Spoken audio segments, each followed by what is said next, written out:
Shahzoda. Haqiqiy ismi sharifi Zilola Bahodirovna Musayeva. Assalomu alaykum, hurmatli tomoshabin. Kanalimizdan uzoqlashmang. Obuna bo'lib, like bosishni unutmang.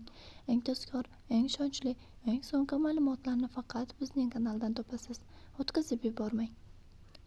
Onasi Mirexda Musayeva, filolog, rus tili va adabiyot o'qituvchisi. Otasi Bahodir Musayev, falsafa fanlar doktori. Akasi Erkin Musayev, tadbirkor. Turmush o'rtog'i Ravshanbek Jumanazarovich Yo'ldoshev, Tarona Rekord studiyasi asoschisi va rahbari. O'g'illari Xalid va Solih Yo'ldoshevlar. Quyida Shahzodaning Muz FM saytida eng ommalashgan top 10 ta qo'shig'i keltirilgan.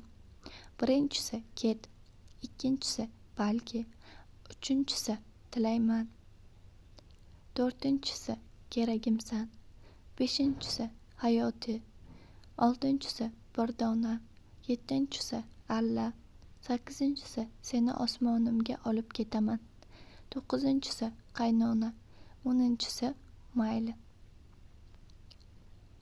Filmlari. Shahzoda shuningdek filmlarda ham aktrisa sifatida o'z ish faoliyatini yuritib borgan va juda yaxshi rollarni ijro etgan. Ayniqsa 2012-yilda ijro etgan O Maryam Maryam kinosi hammaning ko'nglidan birdek joy olgan. Shahzodaning diskografiyasi, ya'ni albomi 2002-yilda bor ekan, 2003-yil Baxt bo'ladi, 2004-yil Keragimsan, 2005-yil Baxtliman, 2006-yil Faqat sen, 2007-yil Assalomu alaykum, 2009-yil Sevgi bor, 2009-yil Unutmadim, 2009-yil Между небом и землей, 2010-yil Tilayman, 2011-yil Qora ko'zlaring, 2013-yil Bu muhabbat, 2014-yil